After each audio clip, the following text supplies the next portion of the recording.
A lot of chatter was going on this week. I like chatter, by the way. That's not a negative, derogatory thing. A lot of chatter was going on this week about standards. And oh my gosh, do I write the standards? Do I use the actual language? Do I not use the language? It takes up so much space and all of that. So this is very, very true. This is why I teach you through the courses to look at the standards and then attach what you do, what it looks like in your classroom. So it becomes what you do is still the standards. Your assessors can see those standards clearly without you writing the standards guide to them. So sometimes this comes like about the third, fourth, fifth draft for teachers. They're like, oh, let me put that away, let that ferment a little bit, and then I'm going to come back to it and read it again. And I'm going to say, wow, you know what? I need to write a little more. So these are my notes about that. Number one, I want you to remember that the prompts connect to the standards and the rubric. And I try to help you see that by connecting the prompts over so you can say, wow, yeah, they're kind of asking the same thing or using the same language. So are you noticing that? You know, it's really the language of the NBPTS. You just have to learn this language. And it really becomes yours with the work you do. You begin to speak differently, reflect differently, teach differently, act differently. And so the standards, they really are your answer book. And for some of you, that seems very foreign right now. It's like, what do you mean? I haven't found anything in those standards, but just a lot of stuff, and I don't know what to do with it. But it really should be looked at similar to the way we look at the Bible. You know, if we're looking for support and help in our lives, we go to the Bible, we find a book that really matches what we need at that point, and we read. Well, it's the same thing with the National Board process. Go to the standards book. It is your answer book. If you need examples of what instruction might look like, what equity and diversity might look like, what assessment might look like for your certificate area, it's in your standards book. That's where your answers are. And make your practice match those standards. So the standards really jog your thinking in that way. So standards then, yes, it's best if it's what you're doing to be those standards and not just copying and pasting that standard language. It's you becoming that standard language. That doesn't mean you're never going to use a single one of the words out of the standards, because you'll probably become words like student-centered and inquiry-based and equitable, fair, and diverse community. You will become those words. They are yours. And they are also in the standards book. But just to write a whole entire sentence of it, you will not get credit for that just because you write that statement. You want to make it yours. So as we go down this page, you'll kind of understand that, hopefully.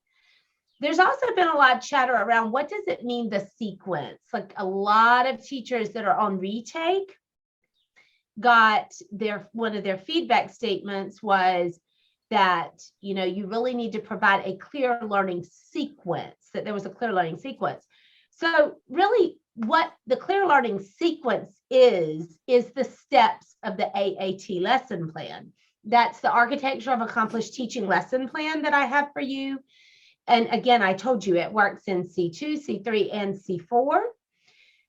That lesson plan goes with the Architecture of Accomplished Teaching for the National Board, which says, number one, you plan. Number two, you teach. Number three, you assess. Number four, you reflect on that. Number five, you set new goals and repeat, right? So the sequence really is defined, excuse me, in that order that you're doing that. And so if you're like, I just don't know how to do this, go to the AAT lesson plan that I give you and try to fill it out. Again, last week I filmed Cami sent me one, a wonderful, wonderful, wonderful AAT lesson plan she filled out. And I recorded a little video back to her about it. And so it's a great example of how it can really drive your instruction and move you toward that rubric by using that tool. So another big thing this week has been, I don't, especially coming from retake candidates, I do not understand how an assessor can delineate between clear, consistent, and convincing. Like, please tell me, like, how does that work? Well, here's how it works. Clear is anybody can tell what you are writing about and talking about in your written commentary. It's like, oh, she did a science lesson. She's doing all this kind of stuff. That's great. Fine and dandy. So that's clear. And that's going to get you to about the 2 mark, 2.0. Now, consistent, that means that your work is connected and aligned. I know last week we had a great look, thankful to Crystal for this, at her maybe it was in one of her video things, C3. And we were struggling to see the connection and the alignment to the goals. So it was clear. It was clear that she did good work. It was clear that she knew her students, but the consistency from knowing the students and instructing them with measurable goals all the way to the end wasn't there. So consistent really means connected or aligned. And then convincing, which is where you really have to be to get in that 3-4 range, that means that you have provided evidence for your claims. And if you can remember anything that I teach you this week, I want you to think like an attorney preparing for a case. I want you to remember this T-chart I have here on this page, that if you make a claim that, something's happening in your classroom, did you provide a piece of evidence for that? What your assessor can write down is the evidence. So what is evidence? It's examples. That's what evidence is. It's examples. So if you claim to know your students, like in this case, I claim to know my student, Tracey. I need to give examples of knowing her, evidence that I truly know her. Here it is. Tracey, who didn't attend preschool, is in the emergent stage of writing. When she writes, she usually writes the beginning and ending sounds, but omits the vowels. She is easily distracted, so I give her preferential seating and modify her workload by dividing the work into chunks. Now, do I really know my student, Tracey? Yes. So the standards are telling me I know Tracey at the nth degree, and I guide my instruction for Tracey's needs. So is that clear without writing a single bit of standard language? Yes. Did I claim that I knew her? Yes. Did I give evidence that I knew her? Yes. So evidence equals examples. So every sentence there gave evidence of knowledge of my students. Now, sometimes you guys are going to want to start, this happens a lot, and in fact, this is the way I write. You're going to want to start with, like, I ensure fairness and equity, or my classroom is student-centered when. That's great. That's fine. It takes up some landscape that you've been given, or some just land in general, for the number of pages. But, I think it's worth it. From the assessor end on the renewal side, for me, I'm thankful that the candidates help me find the evidence. It makes for an easier read for me. But you don't have to do that. So some teachers really like to begin the questions, which you see are aligned to the rubric, which are aligned to the standards, with just that idea of, hey, look, here's what I'm talking about here. Here I'm talking about my reflection of my lesson, or here I'm talking about equity and diversity, or here I'm talking about feedback I gave students. So they really want to put that in their sentence form.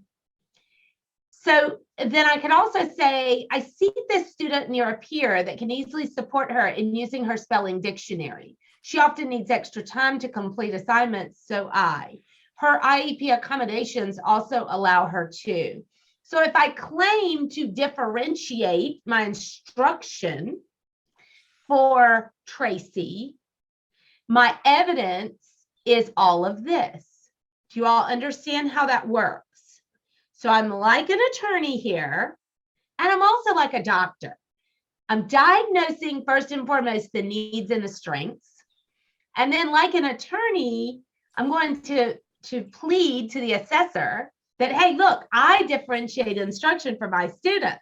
And then I'm going to give the evidence of how I do it. Guess what I know about that statement? I know that that statement matches the ECGen standards, because part of the ECGen standards, which I am, ECGen, talks about this idea of instructional approaches, and it gives examples, like, for example, giving extended time or da da da. So those examples came from where? The answer book. The standards is the answer book. That's what it is. So hopefully this little mini, like Tracey get on her soapbox, because this is what she's been hearing all week, helps you all in general to understand C2, C3, C4. It does not matter. You're going to think diagnostically like a doctor, and you're going to think like an attorney when you are going back and reviewing your writing, your written commentary, and say, wait, did I make a claim? Okay, did I give evidence for that claim? Because given that evidence is going to get you to the 4.0. Did I provide a sequence that shows that I planned, I taught, I assessed, I reflected, and I set new goals to start this thing over again? That's what we, and you might only get through plan, teach, reflect. I mean, that may be the only thing. Some of you are rolling into multiple scrolls on that. Anyway, hopefully that helped. If you have questions, jot them down, because you're going to be able to ask them. I'm going to move on to my second document. And this document is really only about component 3, because a lot of chatter has been going on this week also about this idea of depth and breadth, and this idea of differentiated videos. So like, oh my goodness, Tracey, I don't know, like, what do you mean? I have a whole group video and a small group video, and they have to be so incredibly different, and I just don't understand. And one thing tells me one idea and one thing tells me another, and I just listen to all these comments and I'm confused. I'm just confused. So first and foremost, planning is the key here in C3. And this is planning, friends, in looking at these lessons collectively before you video them. Or if you're just videoing every single thing you do, looking at them and saying, okay, wait just a minute. Where can I find the following things that I'm about to read to you? Where can I find these, inclusive of 2 videos? Because the 2 videos go together for a holistic score for C3. So number 1, please remember that the questions in the rubric for C3 lend themselves more to an inquiry-based student-centered classroom. So if you are not currently teaching with that style, inquiry-based meaning the students ask questions, they inquire, they own the learning. You are more often a facilitator, guide on the side, less often that sage on the stage, pumping content into them. Okay, so the videos and those questions in that rubric lend themselves to that. So that's the number 1 thing you need to know. If you do not do that, if you don't teach that way right now, you have got to start doing some research on student-centered classrooms, inquiry-based videos. Watch them throughout YouTube. Other teachers, they've got lots of excellent videos that are put up, not by the national board, but just by random companies, really showcasing what that looks like, so that you can really get a grasp of what the teacher's role is and what the student's role is in the video. So the 2 videos collectively together, this doesn't have to be in every single one of the videos, okay? But collectively, these 2 videos must highlight diverse instructional strategies you use in your classroom. So those diverse instructional strategies might be like I've put down here at the bottom.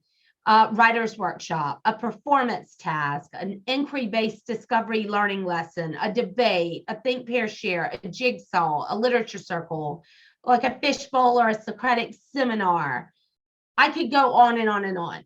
Labs, but notice that if I, and this is assuming that I'm in a classroom with students of age to be able to do this, but if I do one of my videos, whole group in a debate style, then do I really want to do Socratic seminar for the other video?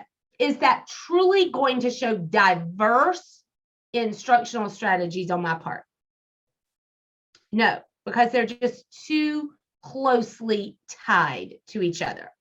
That the strategies are very much the same. The students have way more control than the teacher in both of those. They're both great.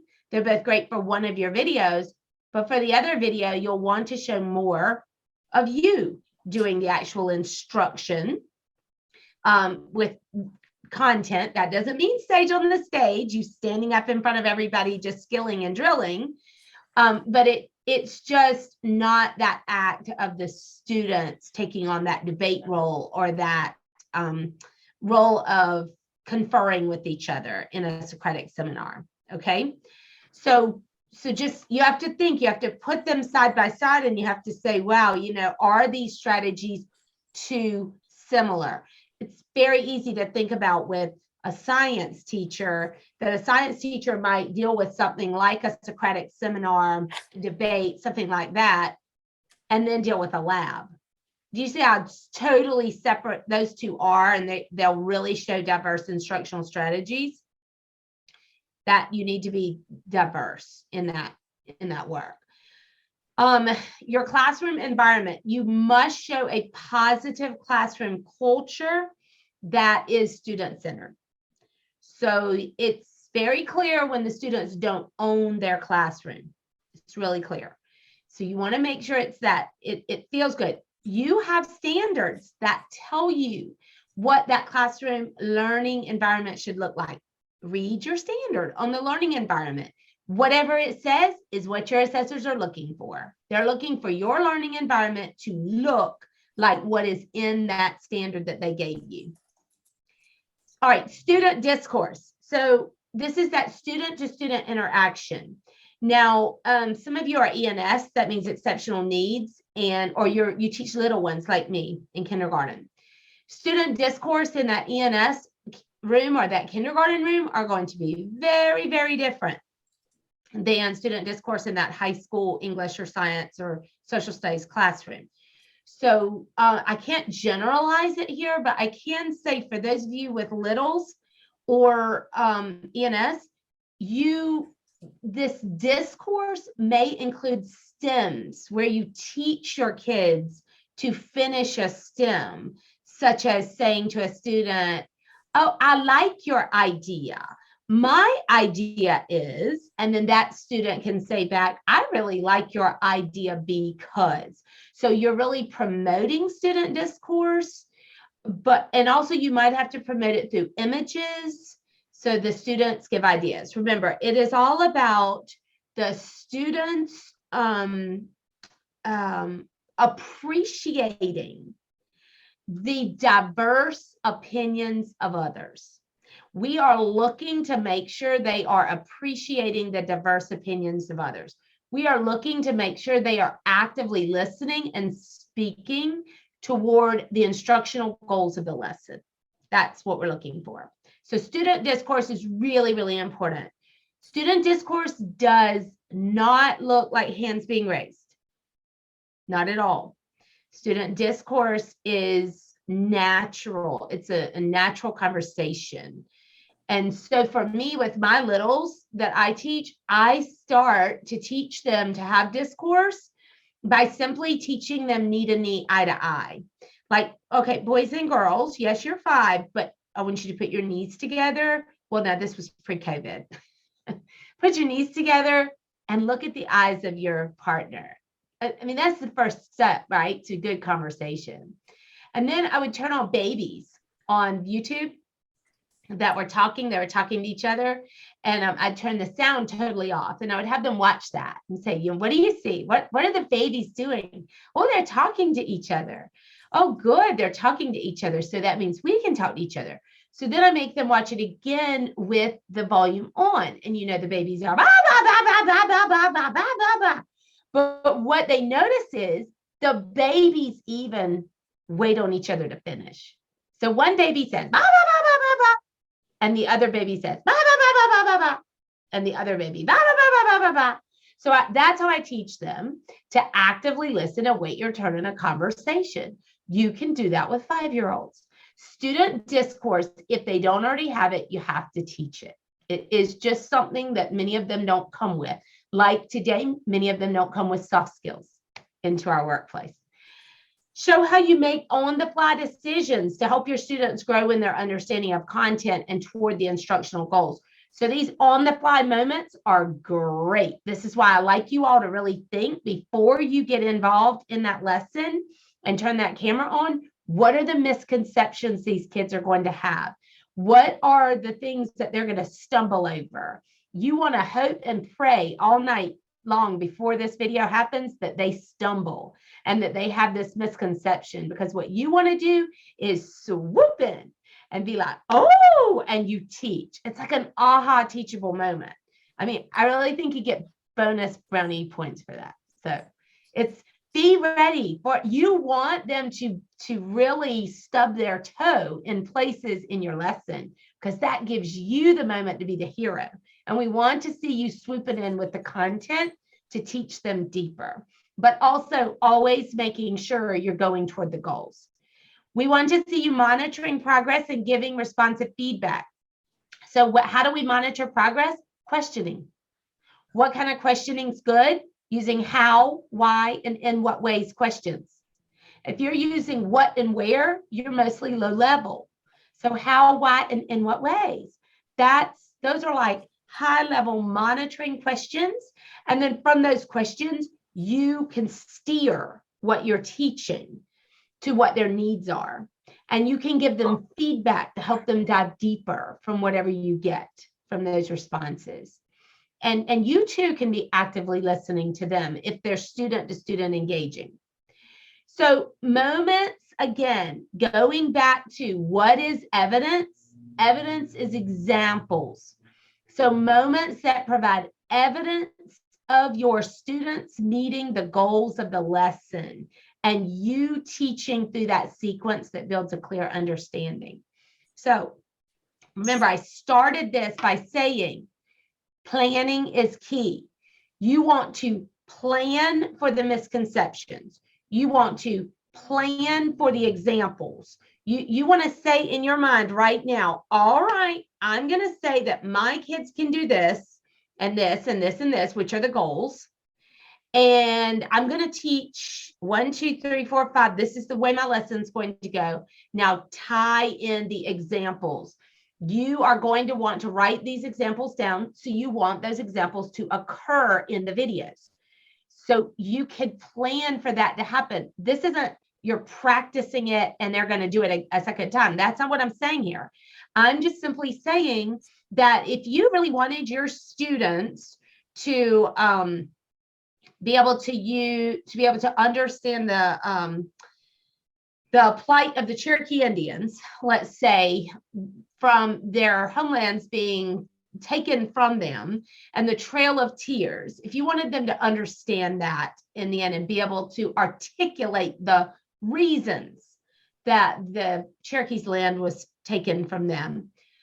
Well, first of all, what's the sequence you're going to instruct on? Are you going to have the kids kind of, begin the lesson by prompting a type of discussion, inquiry type based ideas of, what they think happened and why that happened, and then move into the 5 different things, 5 different actual things that happened and then they had to put those in order and they have to talk with you about, why this one came first and second and the trickle down effect of it. And then finally, then really discuss maybe ways that this has affected the Cherokee to this day. I don't know. I'm like making this stuff up off the fly, which I never should do. Anyway, what I need you to understand there is you already know what you want them to know and in the order. You already know the goals. Now, if they learned it, if they did it in the lesson, what would it look like?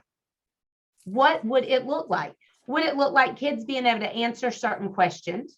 Would it look like kids being able to put index cards together of the order in which these events happened and cause and effect type index cards together? You know, what is it that's going to be the end all, the examples for the evidence that you can say, you know, in the video at 10 minutes, 3 seconds, when the students were able to connect the cause and the effect of the 5 different reasons of the movement of the Cherokee, I was able to understand that they met goal number 3. So all of that can be pre-planned. It all can be pre-planned. You're going to mind map it out to pre-plan it. And then you'll know that you get your video. Now, some of you don't want to do that. And I understand that. Some of you just want to video what you have, what you do every day, because you're getting really good at the standards and you know you're becoming the standards. And then you want to pick that 15 minutes and pray on it. That's fine. You can do that too. I'm a planner. I'm 80% planning, 20% implementation. So I would plan it. But if you go that other route, just make sure these things you're highlighting, okay? Because you're going to be asked in those questions how and why you sequence the instructional activities the way you did, and how and why you made the changes to your plan while you were teaching. So the thing is if you did not truly plan, here's what you're going to say, and this happens so often in written commentaries. Teachers will say, well, I didn't make any changes in my instruction. I mean, I just want you guys to pay attention this week, beginning tomorrow, how many times you have to change instruction because the kids aren't getting it, or because you're like, oh, it's just too high level. I need to break this down parts to whole. Pay attention to that. And if you're never changing your lessons, you need to do something about that, because the National Board expects that you're going to make changes in your lesson, because that's just really good on the fly decision making that we want to see you doing.